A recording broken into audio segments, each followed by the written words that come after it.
الحمد للہ رب العالمین والعاقبۃ للمتقین والصلاة والسلام علی سید المرسلین۔ ناظرین کرام، السلام علیکم ورحمۃ اللہ وبرکاتہ۔ ایمانی صفات کا عنوان لے کر آپ کی خدمت میں حاضر ہوں۔ ایمانی صفات کے تعلق سے وہ چیزیں آپ کے سامنے پیش کر رہا ہوں جو ایمانی صفات کے حاملین ہیں۔ نرم خوئی، نرمی کرنا، یا ایمانی صفات کے خلاف اور منافی، وہ ہے درستی، سختی۔ عبداللہ بن مسعود رضی اللہ عنہ کی حدیث بیان کر رہا تھا پچھلے درس میں، کیا میں تم کو نہ بتاؤں؟ اس آدمی کو جو جہنم سے بچا لیا جائے گا، یعنی وہ جہنم میں داخل نہیں ہوگا، یعنی وہ جہنم کے لیے حرام ہے اور جہنم کی آگ اس پر حرام ہے۔ سنو میں بتاتا ہوں۔ آپ نے ارشاد فرمایا، ایسے شخص جو تیز مزاج کا نہ ہوگا، وہ نرم ہوگا۔ جہنم اس پر حرام ہے جو تیز مزاج نہ ہوگا، مزاج میں تیزی نہیں ہوگی بلکہ مزاج میں نرمی ہوگی، لوگوں سے قریب ہونے والا ہوگا اور نرم خو ہوگا۔ اس حدیث میں اللہ کے رسول صلی اللہ علیہ وسلم نے 4 چیزیں بیان فرمائی ہیں: لین، ہین، لین، قریب اور سہل۔ حقیقت میں یہ چاروں لفظ قریب المعنی ہیں۔ نرم مزاجی کے مختلف پہلوؤں کی ترجمانی کرتے ہیں۔ مطلب حدیث کی یہ ہے، جو آدمی اپنے مزاج رویے میں نرم ہو اور اپنے نرم خوئی کی وجہ سے لوگوں سے خوب ملتا جلتا ہو، دور دور الگ الگ نہ رہتا ہو، اور لوگ بھی اس سے اور اچھی خصلت کی وجہ سے اس سے بے تکلف، اس سے محبت بھی رکھتے ہوں، جس سے بات اور معاملہ کرتا ہو نرمی اور مہربانی سے کرتا ہو، ایسا آدمی جنتی ہے اور دوزخ کی آگ اس پر حرام ہے۔ حدیث میں یہ چاروں الفاظ ہین، لین، قریب، سہل، یہ قریب قریب معنی میں ہے۔ اس میں ایک یہ ہے کہ لوگوں سے ملتا جلتا بھی ہے۔ پھر ایک حدیث شریف میں ہمیں یہ بات ملتی ہے، اللہ کے پیارے پیغمبر نے بیان فرمایا کہ وہ آدمی اللہ کے نزدیک زیادہ اچھا ہے جو لوگوں سے ملتا ہے، جلتا ہے، قریب بیٹھتا ہے، مجلسوں میں جاتا ہے۔ بعض ناگوار چیزیں بھی لوگوں سے اس کو پہنچتی ہیں، اس کے دل پہ یہ بات لگتی ہے، لیکن صبر کر لیتا ہے۔ یہ آدمی بہتر ہے، اچھا ہے اس آدمی سے جو تنہا اکیلے رہنے کا عادی ہے، ملتا جلتا نہیں ہے، دور دور رہتا ہے۔ یعنی لوگوں کی باتیں سنتا نہیں ہے۔ یہ آدمی سنتا بھی ہے، کوئی ایسی چیزیں بھی اس کے سامنے آتی ہیں لوگوں سے جس سے اس کو تکلیف بھی پہنچتی ہے، لیکن ملنا جلنا نہیں چھوڑتا، برابر ملتا ہے، دور والے ہوں قریب والے ہوں۔ تو اللہ کی نگاہ میں زیادہ بہتر یہ آدمی ہے جو لوگوں سے ملتا جلتا بھی ہے، کوئی ناگوار باتیں بھی سن لیتا ہے، صبر کر لیتا ہے۔ ایک آدمی تنہا اکیلے بیٹھ جاتا ہے، تنہائی اختیار کر لیتا ہے۔ قرآن حکیم کے نصوص سے، اللہ کے پیارے پیغمبر محمد صلی اللہ علیہ وسلم کی تعلیم و تربیت سے صحابہ کے ذہن میں چونکہ یہ بات پوری طرح پہنچ چکی تھی، یہ بات کہ دین کی صرف ضروری درجے کی بھی واقفیت رکھنے والا ہر شخص جانتا ہے، اس قسم کی بشارتوں کا تعلق صرف انہی لوگوں سے ہے جو ایمان رکھنے والے ہوں۔ یعنی اس میں جو باتیں بیان کی گئی ہیں، صحابہ آپس میں بغض و عناد نہیں رکھتے تھے، بلکہ نرمی سے پیش آتے تھے۔ یہ تعلیم ان کے لیے بھی اور بعد والوں کے لیے بھی،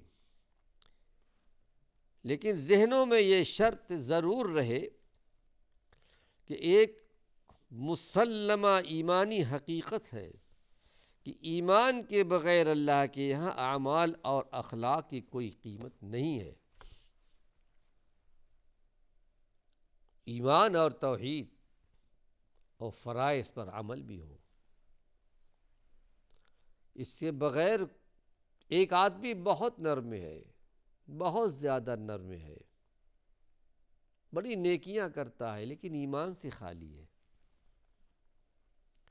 جیسا کہ اللہ کے پیارے پیغمبر محمد صلی اللہ علیہ وسلم سے ایک مرتبہ عائشہ صدیقہ نے سوال کر لیا تھا کہ اللہ کے نبی مکہ معظمہ کے اندر ایک عبداللہ بن جدعان رہا کرتے تھے، جاہلیت کے زمانے میں بڑے نیک کام کیا کرتے تھے، مہمانوں کی عزت کرتے تھے، اور جو مدد چاہتا اس کی مدد کرتے تھے۔ اور ایک مرتبہ ایسا ہوا تھا کہ مکۃ المکرمہ کے اندر ایک آدمی آیا تھا خرید کچھ بیچنے کے لیے، جن کو عاص بن وائل نے خرید لیا، لیکن قیمت ادا نہیں کی، گھر چلا گیا۔ عاص بن وائل کون ہے؟ عمرو بن عاص، حضرت عمرو کے والد عاص ہیں، عبداللہ بن عمرو بن عاص بن وائل، یعنی عمرو بن عاص کے والد تھے عاص، جاہلیت کا زمانہ تھا، لے لیا۔ انہوں نے کہ اعلان کر دیا، ہے کوئی میری مدد کرنے والا؟ میرا مال لے لیا گیا ہے لیکن دیا نہیں گیا۔ جاہلیت کے زمانے میں اچھے لوگ تھے جو نرمی سے پیش آتے تھے، نرمی کا معاملہ کیا کرتے تھے، تو انہوں نے ایک مجلس بٹھائی تھی کہ ہمارے اس مکہ معظمہ کے اندر کوئی آدمی چاہے مکے کا رہنے والا ہو یا مکے سے باہر کا آنے والا ہو، ظاہر ہے کہ اس زمانے میں حج ہوتے تھے ان کے اپنے طریقے سے، وہ عمرہ بھی کیا کرتے تھے، اپنے آپ کو ابراہیمی کہا کرتے تھے کہ تو اس وقت عبداللہ بن جدعان نے فیصلہ کیا تھا سب کو بلا کر کے ہمیں مدد کرنی ہے۔ اللہ کے پیارے پیغمبر محمد صلی اللہ علیہ وسلم نے ارشاد فرمایا کہ میں بھی اس مجلس کے اندر موجود تھا، اور آج بھی ایسی کوئی مجلس، آپ نے اسلام کے زمانے میں کہا، نبوت کے زمانے میں، کہ آج بھی اگر ایسی کوئی مجلس ہوگی تو میں اس میں شریک ہوں گا۔ تو عائشہ صدیقہ نے کہا تھا کہ اللہ کے رسول مہمان نواز تھے،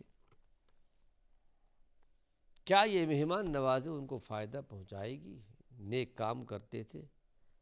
کہا عائشہ نہیں، کہ انہوں نے ایک بار بھی اللہ کے جناب میں، اللہ کے حضور میں نہیں کہا کہ اللہم اغفر لی، اللہ تو مجھے معاف کر دے۔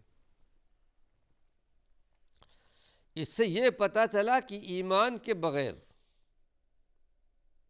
کوئی نیکی اللہ کے یہاں قابل قبول نہیں ہے۔ آئیے اس سلسلے میں ایک حدیث اور آپ کے سامنے پیش کر رہا ہوں، یعنی نرمی اور سختی۔ اس کو امام ابو داود رحمۃ اللہ علیہ نے نقل کیا ہے اپنی کتاب ابو داود شریف میں کہ عن حارثہ ابن وہب قال قال رسول اللہ صلی اللہ علیہ وسلم. حارثہ بن وہب کہتے ہیں، صحابی رسول ہیں، کہ اللہ کے نبی صلی اللہ علیہ وسلم نے ارشاد فرمایا، لا يدخل الجنت الجواز ولا الجعذری. یعنی اللہ کے پیارے پیغمبر محمد صلی اللہ علیہ وسلم کو حکمت کے کلمات دیے گئے تھے. جملے تھوڑے ہوتے تھے لیکن معانی بہت ہوتے تھے. بڑی چھوٹی سی حدیث ہے. آپ نے ارشاد فرمایا کہ سخت گو اور درست خو جنت میں نہیں جائے گا. جب واز کہتے ہیں بہت سختی سے بولنے والا، جس کے اندر نرمی نہیں ہوتی، اور بہت سخت مزاج کا آدمی، یہ جنت میں نہیں جائے گا. حدیثوں کے اندر کبھی کسی برے عمل یا بری عادت کو برائی بیان کرنے کے لیے اور لوگوں کو اس سے بچانے کے لیے انداز بھی اختیار کیا جاتا ہے. اس عمل یا اس عادت والا آدمی جنت میں نہ جا سکے گا. مقصد صرف یہ ہوتا ہے کہ یہ عمل اور یہ عادت شان ایمان کے خلاف ہے، بچنا چاہیے. اس کا مفہوم یہ ہے کہ وہ جنت میں نہیں جائے گا، یعنی ایمانی صفات کے خلاف ہے، اس کو اپنے آپ کو بچانا چاہیے. یعنی ایک آدمی کو اللہ پر، اللہ کے نبی پر، شریعت محمدیہ پر ایمان ہے، فرائض پر بھی عمل کرتا ہے، لیکن ذرا سخت گو ہے، مزاج میں سختی ہے، تو شان ایمان کے خلاف ہے اور جنت کے راستے میں رکاوٹ بننے والی چیز ہے. اس لیے جنت کے طلبگار اہل ایمان کو اس سے کہ بچنے سے پورا اہتمام کرنا چاہیے. حارثہ بن وہب کی اس حدیث کا مقصد بھی یہی ہے کہ سخت گوئی اور درست گوئی ایمان کے منافی اور جنت کے راستے سے روکنے والی چیز ہے. منحوس عادات ہیں جو ایک مسلمان میں، ایک مومن میں نہیں ہونی چاہیے. اور ان ناپاک عادتوں والے لوگ سچے مومنین کی طرح اور ان کے ساتھ جنت میں نہ جا سکیں گے. یعنی مستقل یہ نہیں کہا گیا کہ وہ جنت میں نہیں جائیں گے، ان کو ایسے برے اعمال سے، برے افعال سے، برے عادات سے بچنا چاہیے. اور جس کے اندر یہ چیزیں پائی جائیں تو یقیناً اس کا محاسبہ کل حشر کے میدان میں، قیامت کے میدان میں ہوگا. یعنی نیکی کا صلہ بھی پائے گا، برائی کا صلہ بھی پائے گا. نیکیاں ایک اہل ایمان ہے، توحید والا بھی ہے، ایمان والا ہے، فرائض پر عمل کرتا ہے، کہ کچھ برائیاں اس کے اندر ہے، بغیر توبے کے مر گیا ہے، انتقال کر گیا ہے. اسی کے لیے تو میزان رکھا گیا ہے. نیکیاں برائیاں تولی جائیں گی.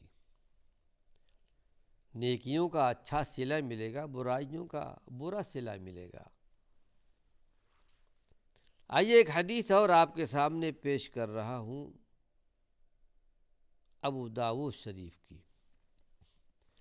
چونکہ مسئلہ چل رہا ہے نرم مزاجی کی اور سخت گوئی کی، اس سلسلے میں دیکھنا ہے کہ ہمارے اور آپ کے آخری پیغمبر محمد صلی اللہ علیہ وسلم کا طریقہ کیا تھا، آپ کی زندگی کیا تھی. لقد کان لکم فی رسول اللہ اسوۃ حسنہ. اللہ نے انسانوں کو، ایمان والوں کو خطاب کر کے فرمایا ہے کہ اے میرے بندو، ایمان لانے والو، تمہارے لیے ہمارے پیارے پیغمبر کی زندگی میں اچھا اسوہ، اچھا نمونہ ہے، اس کو اپناؤ۔ تو نرم مزاجی میں اللہ کے پیارے پیغمبر کا طریقہ کیا تھا؟ آئیے ابو داؤد شریف کی ایک حدیث آپ کے سامنے پیش کر رہا ہوں۔ انس بن مالک رضی اللہ عنہ، انس بن مالک رضی اللہ عنہ اللہ کے پیارے پیغمبر کے خاص خادم خاص تھے۔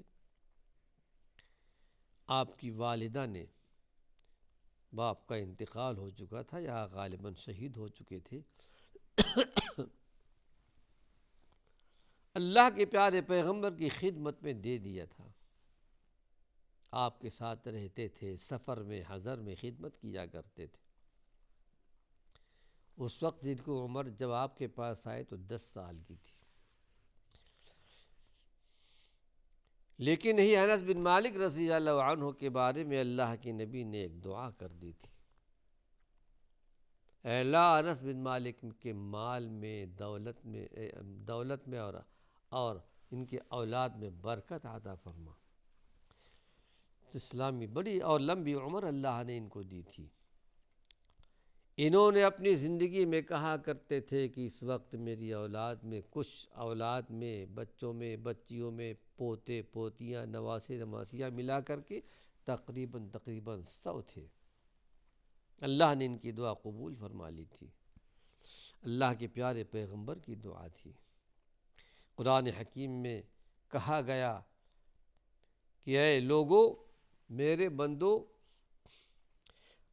یعنی تمہاری دعاؤں کی طرح ہمارے پیارے پیغمبر کی دعا نہیں تھی، ہمارے پیارے پیغمبر کی دعا الگ تھی، وہ قبول کر لیا کرتا تھا۔ تو اللہ کے پیارے پیغمبر نے انس بن مالک رضی اللہ عنہ کے بارے میں دعا قبول فرما لی۔ اللہ نے مال میں، اولاد میں برکت عطا فرما دی تھی۔ لیکن ناظرین کرام، یہ حدیث اللہ نے چاہا انس بن مالک کی اپنے اگلے درس میں بیان کروں گا۔ وآخر دعوانا ان الحمد للہ رب العالمین۔